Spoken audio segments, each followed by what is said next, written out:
So the next topic that we have is transport and tunnel modes. So you can see I have considered the diagram here which corresponds to the tunnel mode and the transport mode. Tunnel mode is basically end to intermediate encryption, whereas the transport mode is end-to-end encryption. So first, if we are going to discuss in terms of the ways in which IP security ESP service can be used, the encryption can be provided directly between the two hosts, that is the first case, and when it is provided directly between the two hosts, then such type is called as the transport mode.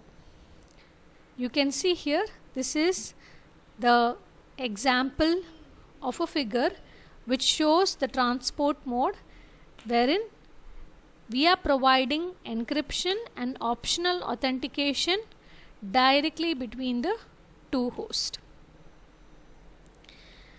The second one is the tunnel mode, and this operation can be used to set up a virtual private network.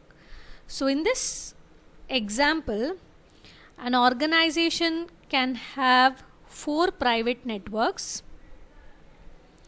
interconnected across the internet.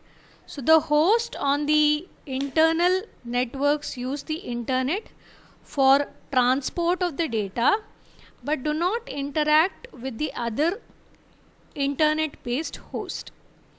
So by terminating the tunnels at the security gateway to each internal network, the configuration will allow the host to avoid implementing the security capability.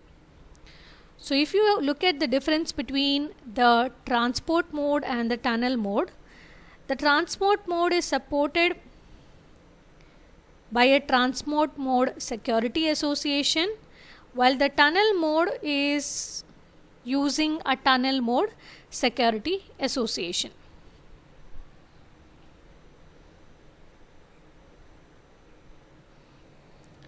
Now let us look into the scope of the ESP for two modes.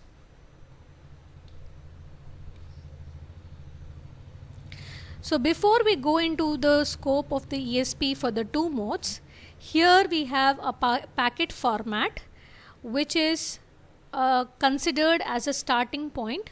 So here you can see we have the packet format for IP version 4 and we have the packet format for IP version 6. So IP version 4 has an original IP header followed by a TCP and the data. IP version 6 has an original IP header followed by extension headers if present. Then we have the TCP and the data. So we'll look into the first one, that is the transport mode ESP. So the transport mode ESP is used to encrypt and optionally authenticate the data which is carried by the IP. And here you can see we have shown this in the figure. So for this mode we can have two cases.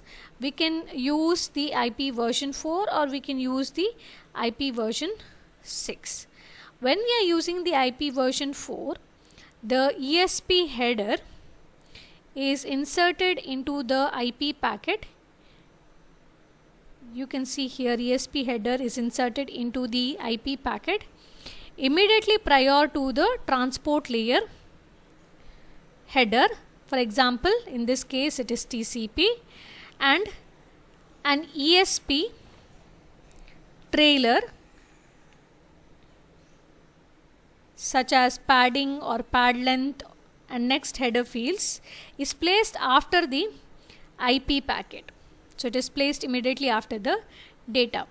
If authentication is selected, then ESP authentication data field is added after the ESP trailer. So this entire transport level segment plus the ESP trailer will be encrypted. You can see here the entire transport level segment plus the ESP trailer will be encrypted, and authentication will cover all of the ciphertext plus the ESP header as shown in this particular diagram. So next we will look in terms of the IP version 6.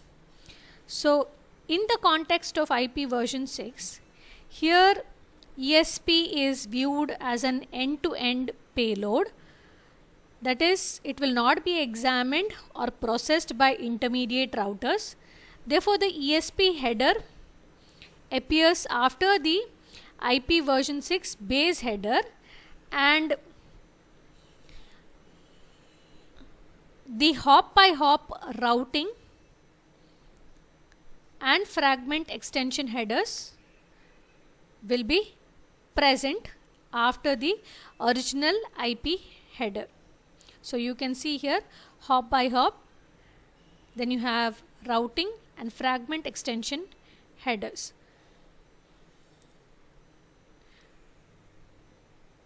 So the destination option extension header that is present here could appear before or after the ESP header. So this can occur either before or after the ESP header, depending upon whichever you want to have it.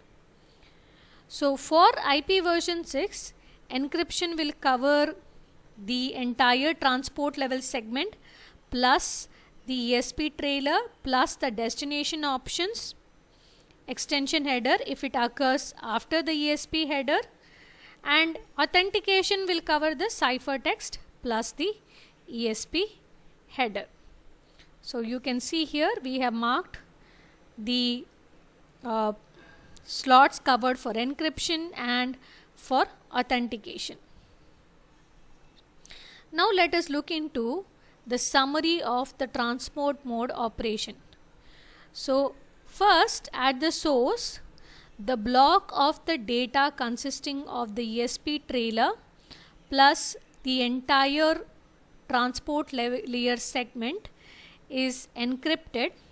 That is, TCP data and ESP trailer will be encrypted, and the plain text of this block will be replaced with its ciphertext to form a IP packet for transmission.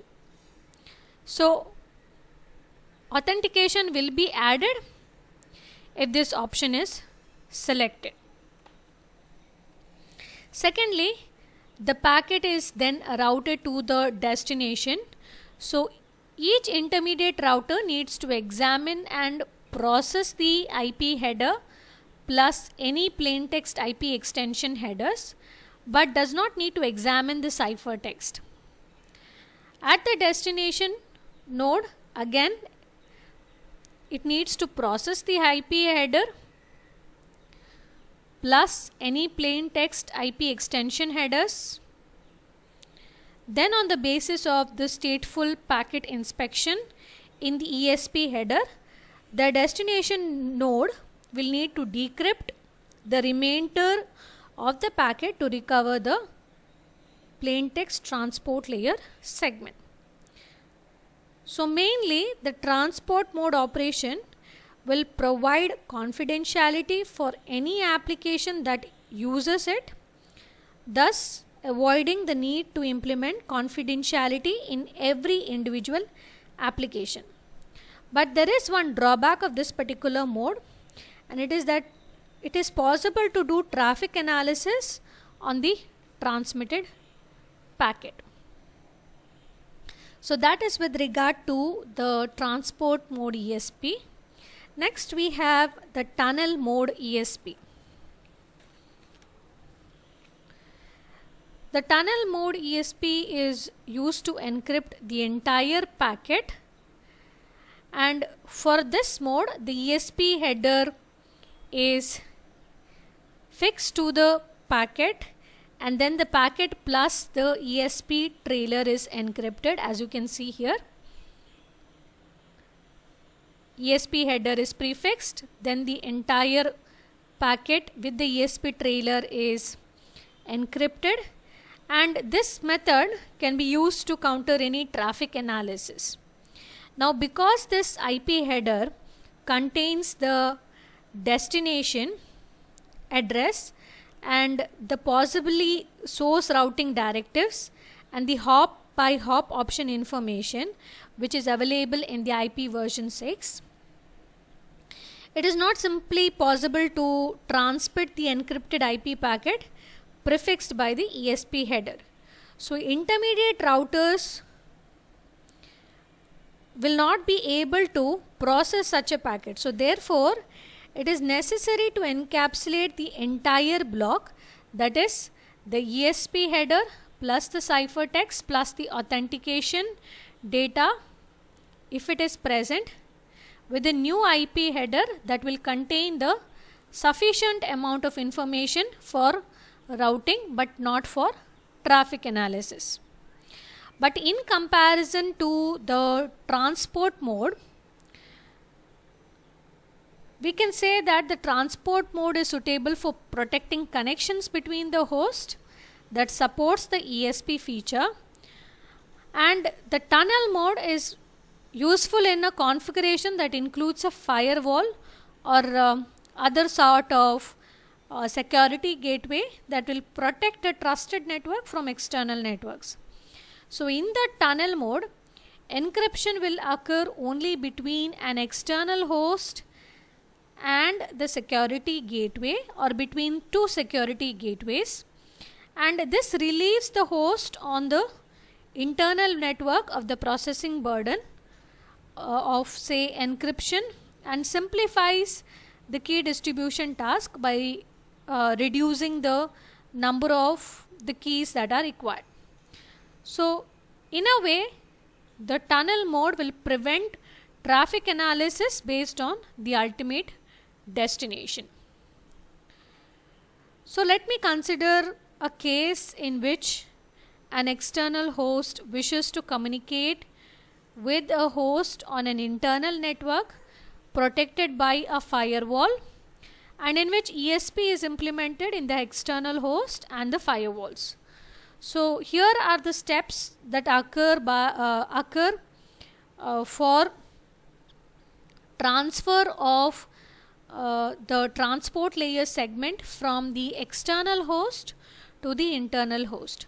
So firstly, the source will prepare an IP packet with the destination address of the target internal host, and this packet is prefixed with the ESP header. Then the packet and the ESP trailer will be encrypted and the authentication data may be added if required, and the resulting block will be encapsulated with the new IP header whose destination address will be the firewall, and this will form the outer IP packet. So this outer packet is routed to the destination firewall, and each intermediate router will need to examine and process the outer IP packet header plus any outer IP extension headers, but does not need to examine the ciphertext. At the destination firewall will examine the process and it will examine and process the outer IP header plus any outer IP extension headers. Then based on the basis of the stateful packet inspection in the ESP header, the destination node will decrypt the remainder of the packet to recover the plain text inner packet. So this packet will then be transmitted in the internal network. So the inner packet is routed through 0 or more routers in the internal network to the destination host. So here is what is being shown.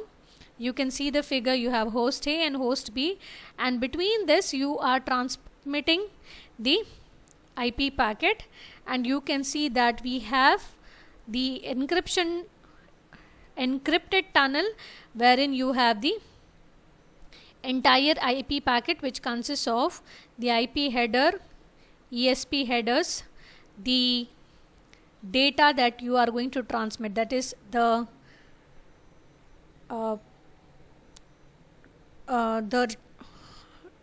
transport layer segment.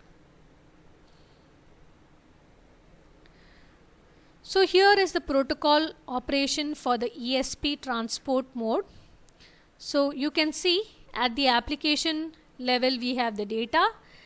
Then at the TCP we are going to add the TCP header to the data. At the IP we are going to add the original IP header to the TCP header and the data. So basically this IP header is prefixed to the TCP header, and at the IP security level we are going to add the original IP header. This is the same thing here, plus we are going to add the ESP header, and ESP trailer is appended at the end, and if authentication is required we also add the ESP authentication. So similarly we have the protocol operation for ESP in the tunnel mode. So here you can see that we have the data at the application layer. Then at the TSP we add the TSP header. At the IP we had the original IP header, TSP header and data. At the IP security we add the ESP header, and this ESP header can come before or after.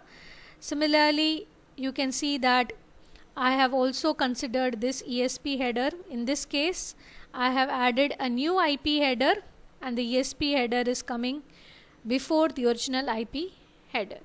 So if we want to provide authentication, ESP authentication is provided, and you can see that this entire packet will be encrypted.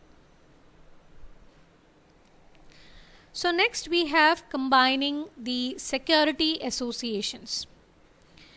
So an individual security association can implement either a authentication header or an ESP protocol, but he cannot do both.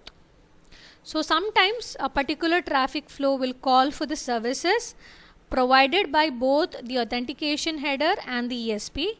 So in particular, traffic flow might require IP security services between the host, and for that same flow separate services between the security gateways such as firewalls may be required. In all of these cases,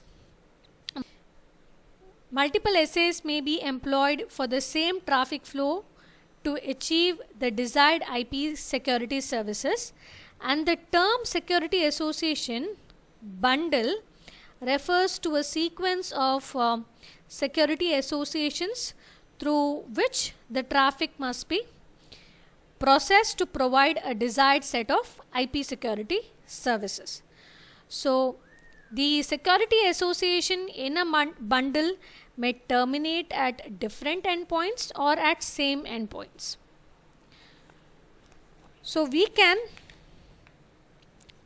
combine the security association into bundles mainly in two ways. The first one is transport adjacency, which refers to applying more than one security protocol to the same IP packet without invoking tunneling. So this approach to combining the authentication header and the ESP will allow for only one level of combination, but further nesting will not provide any benefit since processing is performed at one IP security instance, mainly the destination. The second one is the iterated tunneling, and this refers to the application of multiple layers of security protocols effected through the IP tunneling, and this approach allows for multiple levels of nesting since each tunnel can originate or terminate at different IP security site along the path. So the two approaches, that is the transport adjacency and the iterated tunneling, can be combined. For example, by having a transport security association between the host travel part of the way through a tunnel security association between security gateways. Then we have the ESP with authentication option. So in this approach, the user first applies the ESP to the data to be protected and then appends the authentication data field. So there are two subcases.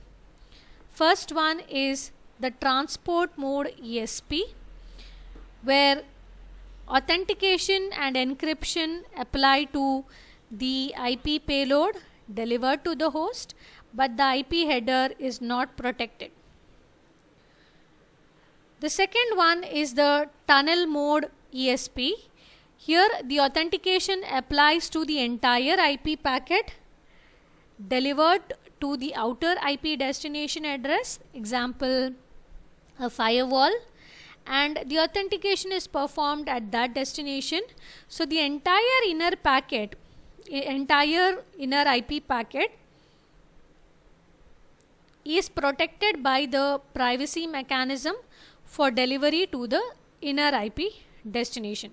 So in both the cases, that is the transport mode ESP and the tunnel mode ESP, authentication applies to the ciphertext rather than the plain text. Now let us look into more detailing with regard to the transport adjacency, that is a way to apply authentication after encryption, that is to use two bundled transport security associations, with the inner being an ESP security association and the outer being an authentication header security association. So in this case, the ESP is used without its authentication option. So because the inner security association is transport security association, so the encryption is applied to the IP payload and the resulting packet will consist of an IP header followed by an ESP, and authentication header is then applied in transport mode. So the authentication will cover the ESP plus the original IP header and extensions except for some of the fields. So the advantage of this particular approach over the simple one is using a single ESP security association with the ESP authentication option, and the authentication covers more fields including the source and the destination IP address. So if I am to specify the disadvantage, then the disadvantage is the overhead of the two security associations versus one security association. Now coming to the transport tunnel bundle. So the use of the authentication prior to encryption might be preferable for many reasons. The first one could be because the authentication data are protected by encryption and it is possible for anyone to intercept the message and alter the authentication data without detection. Second reason could be that it may be desirable to store the authentication information with the message at the destination for a later reference. So it's more convenient to do this if the authentication information will apply to the unencrypted message. Otherwise the message would have to be re-encrypted to verify the authentication information. So one approach to applying authentication before encryption between the two hosts is to use a bundle consisting of inner authentication header transport security association and an outer ESP tunnel security association. And in this case, The authentication is applied to the IP payload plus the IP header except for mutable fields. The resulting IP packet is then processed in the tunnel mode by the ESP, and the result is that the entire authenticated inner packet is encrypted and a new outer IP header is added. Now there are basic combinations of security associations. So the IP security architecture documents mainly 4 examples of combinations of security associations that must be supported by a compliant IP security host, for example a workstation or a server, or a security gateway like the firewall or a router.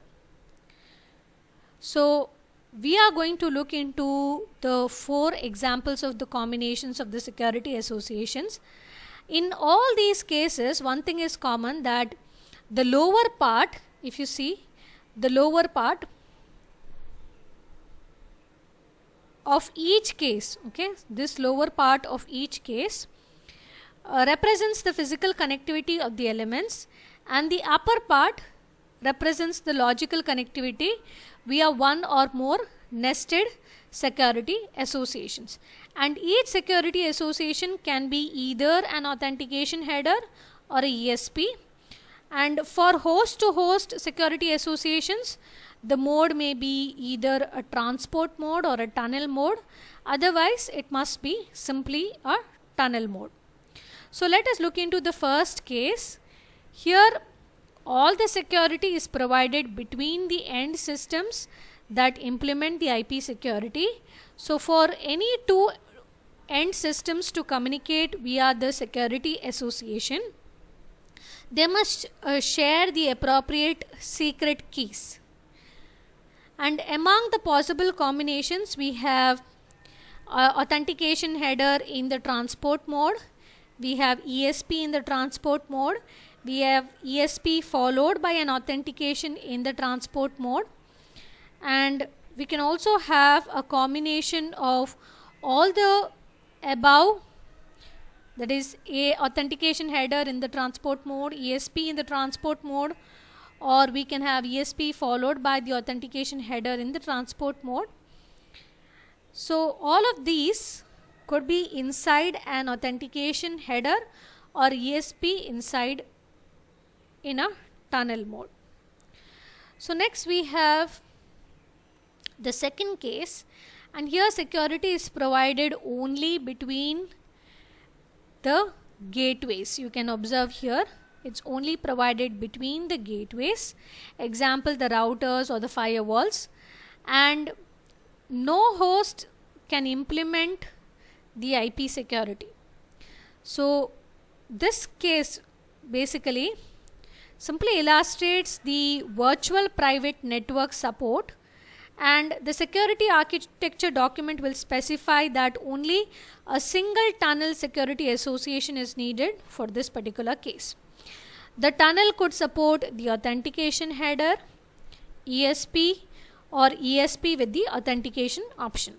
And nested tunnels will not be required because the IP security services will apply to the entire inner packet. Then we have the third case, and this provides end-to-end security mainly, and the same combinations like we have discussed previously in the case 1 and 2 are allowed here. So the gateway to gateway tunnel will provide either authentication, confidentiality, or both for all the traffic between the end users or the end systems. When the gateway to gateway tunnel is an ESP, it also provides a limited form of traffic confidentiality. An individual host can implement any additional IP security services which are required for the given applications or given users by means of end-to-end security associations. So you can see we have the tunnel mode between the security gateways. Then we have the last case, that is the case 4, and this provides support for a remote host that uses the internet to reach an organization's firewall and then to again access to some server or a workstation behind the firewall. So only tunnel mode is required between the remote host and the firewall. So as in the case of first one, you can see here, as in the case of the first one, here we can make use of one or more security associations between the remote host and the local host. So we can use one or more security associations.